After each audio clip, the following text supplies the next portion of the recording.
هذه هي واجهة QCDMA الفعلية. توجد ميزة QD Face مود أعلى سجل النتائج، وتتعرف تلقائياً على طريقة اتصال الهاتف. ستجد شريط التعرف في أعلى الجزء الأيمن من الواجهة.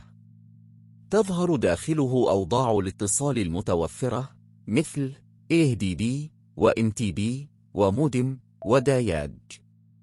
لرؤية الخيارات السريع، مر مؤشر الفأرة فوق زر ADB.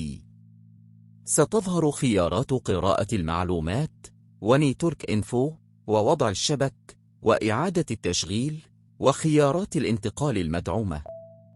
لقراءة معلومات الهاتف، اضغط MTB أو ADB حسب الوضع الظاهر.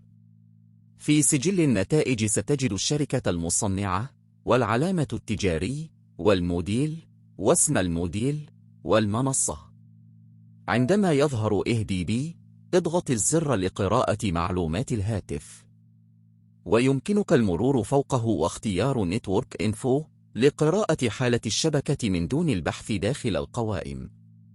إذا ظهر مودم، اضغطه لقراءة المعلومات المتاحة من منفذ المودم.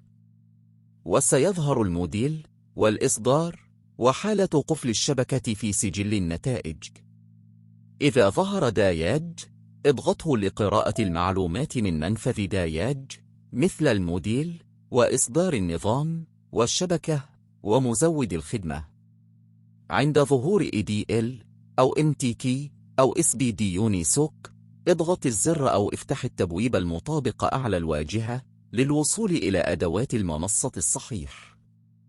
ADL يفتح قسم كوالكوم، وMTK يفتح قسم ميدياتك، وSPD يونيسوك يفتح قسم يونيسوك. الخلاصة: اقرأ اسم الوضع أعلى سجل النتائج، واضغطه لقراءة المعلومات أو فتح القسم الصحيح، ومرر المؤشر فوق ADB أو فاستبوت أو داياج للوصول إلى الخيارات السريعة.